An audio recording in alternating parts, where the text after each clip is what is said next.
I have just a few points to share in addition. कल रात की पाकिस्तानी सेना की कायरतापूर्ण गतिविधियों से आपको कर्नल कुरैशी और विंग कमांडर सिंह ने पहले ही अवगत करा दिया गया है.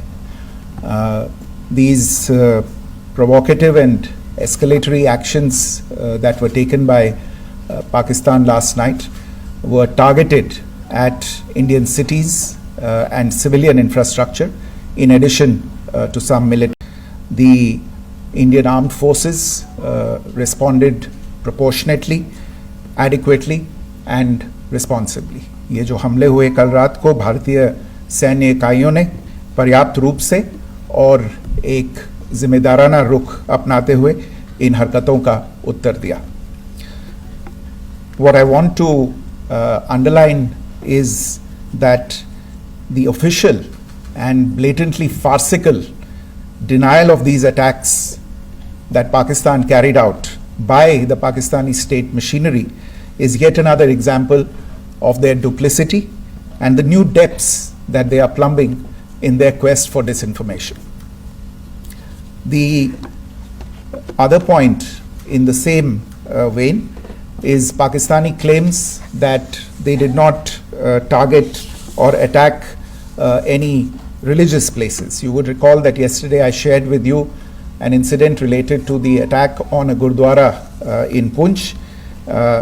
Instead of owning up to these attacks, Pakistan made the preposterous and outrageous claim that it was the Indian Armed Forces and the Indian Air Force that was targeting cities like Amritsar and trying to put the blame on Pakistan. This is nothing but a desperate attempt by Pakistan to disown its acts of aggression, but it is also true to type in its effort to deceive and mislead the world. It will not succeed. The Gurdwara in Poonch in particular was attacked by Pakistan, and some local members of the Sikh community, including a Ragi of the Gurdwara, lost their lives in this incident, as I shared yesterday. TV पर आप इस हमले के चित्र देख सकते हैं. In addition, that we would attack our own cities is the kind of deranged fantasy that only the Pakistani state can come up with. Perhaps they do it because they are well versed in such action, as their history would show. The last point I wanted to make this evening is again this disinformation that is coming from Pakistan about India targeting the Nankana Sahib Gurdwara through a drone attack. This is again yet another blatant lie and part of Pakistan's disinformation campaign. As we saw in the Pahalgam attack, Pakistan is again trying desperately to impart a communal hue to the situation with an intention to create discord. Again, we are not surprised. India's steadfast unity in itself is a challenge to Pakistan. Let me stop there. I have time only for a few questions and be happy to try and answer them. First, I call Siddharth. Siddharth, please. Hi, sir. I'm Siddharth from Beyond. So this is Siddharth, behind, please. The other Siddhant. Yes. Hi, sir. I'm Siddharth from CNN News18. Sir, I only want to know from you the status of Kartarpur corridor. Is it open or not? You can. I think you're all aware of the situation along the entire India-Pakistan border and the areas around the line of control. In view of the existing security scenario, the services of the Kartarpur Sahib corridor have been suspended till further directions. We'll update you as and when there is a change in the situation. You have a question here, Rishabh?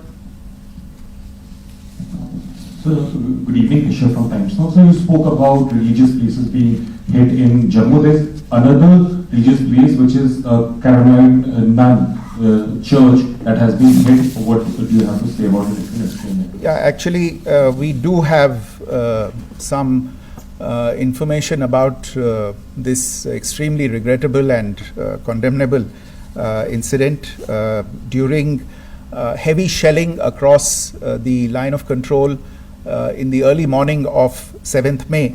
A shell fired from Pakistan landed just behind the Christ School run by the Carmelites of Mary Immaculate congregation in Puj. Tragically, the shell fired from Pakistan hit the home of 2 students of the Christ School. Both students unfortunately lost their lives and their parents were severely injured. Another Pakistani shell struck a Christian convent of nuns belonging to the congregation of the Mother of Carmel, damaging water tanks and destroying solar panel infrastructure. Several priests, nuns, school staff, and local residents took refuge in an underground hall beneath the Christ School during the shelling by Pakistan. The school happened to be closed at the time, fortunately. Otherwise, more losses would have occurred. Again, we have seen the Pakistani side targeting and shelling places of worship with a particular design. This includes gurdwaras, these convents and temples. This is a new low even for Pakistan. You have a question here, right? Sir Pranay Upadhyay अमर जहाज से। Sir कल आपने इसी podium से पाकिस्तान के IMF bailout को लेकर और इंडस वाटर ट्रीटी को लेकर जो टिप्पणी की थी उसकी पाकिस्तान में काफी तीखी प्रतिक्रिया भी आई और उसके बाद हमने देखा कि पाकिस्तान की तरफ से किस तरीके से लेह से लेकर भुज तक पूरी बॉर्डर के ऊपर जो इन्वेजन था वो किया गया। मौजूदा सिचुएशन के अंदर पाकिस्तान के बेलआउट पैकेज को लेकर और पाकिस्तान के अटेम्प्ट्स को लेकर आपका क्या असेसमेंट है? और दूसरा ये भी जानना चाहेंगे कि पाकिस्तान की तरफ से ये जो अटेम्प्ट किया गया था उसका भारत ने अभी तक उस तरीके का कोई जवाब नहीं दिया गया है, तो क्या भारत इसका जवाब देगा जो कार्रवाई हुई है बीते 24 घंटों में? देखिए प्रणय, जहाँ तक इंडस वाटर्स ट्रीटी का सवाल है, मैंने कल विस्तार से उसके बारे में इसकी चर्चा की है. Indus waters treaty is in abeyance and as such I have nothing further to add to the decision that was announced by the Cabinet Committee on Security. जहाँ तक IMF bailout का सवाल है, आपको ज्ञान होगा कि IMF की आज मीटिंग हो रही है. हम वहाँ पे अपना पक्ष रखेंगे और जो हमारा मत है इन चीज़ों को लेके वहाँ पे साझा करेंगे दूसरे मेंबर्स के साथ. ये बोर्ड पे निर्भर है कि वहाँ पे क्या निर्णय होता है.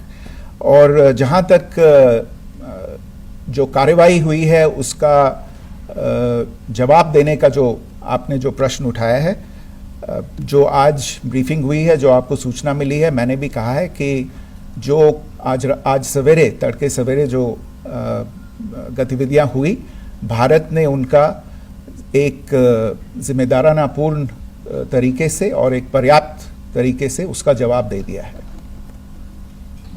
सिद्धांत. Hi sir, Siddhant from Beyond. Sir, the External Affairs Minister has spoken to many of his counterparts around the world. Yesterday he spoke to the US Secretary of State Marco Rubio. So what were the key areas of conversations during that call?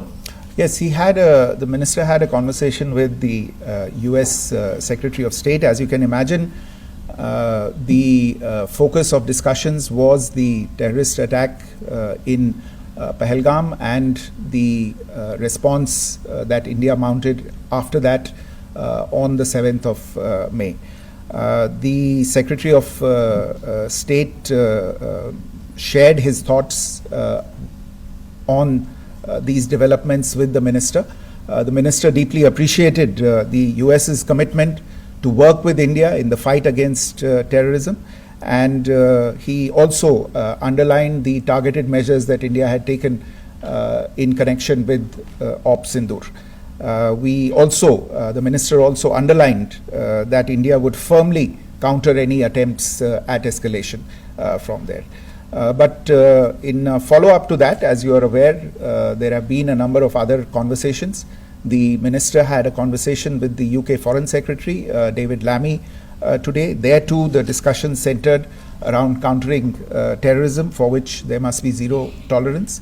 And I understand just a short while ago, the External Affairs Minister has also spoken to the Foreign Minister of Norway, Espen Barth Eide, which was also focused on recent developments stemming from the terrorist act in Pahalgam. One last question, Sudeep. Sir, once again, thank you for doing this. Shri Ranjan from Bloomberg. Once again, India had struck Bahawalpur the other day, which is also connected with the murder of one of us journalists, Daniel Pearl. If you could give us an understanding of what exactly are the reports that you're getting. You're right. Bahawalpur is the headquarters of the Jaish-e-Mohammed terrorist group that is proscribed by the United Nations. Its leader, Maulana Masood Azhar, is a proscribed individual. It is, you brought up the connection with the tragic death or killing of Daniel Pearl of the Wall Street Journal. The Jaish-e-Mohammed was in some way directly or indirectly responsible for the death of Daniel.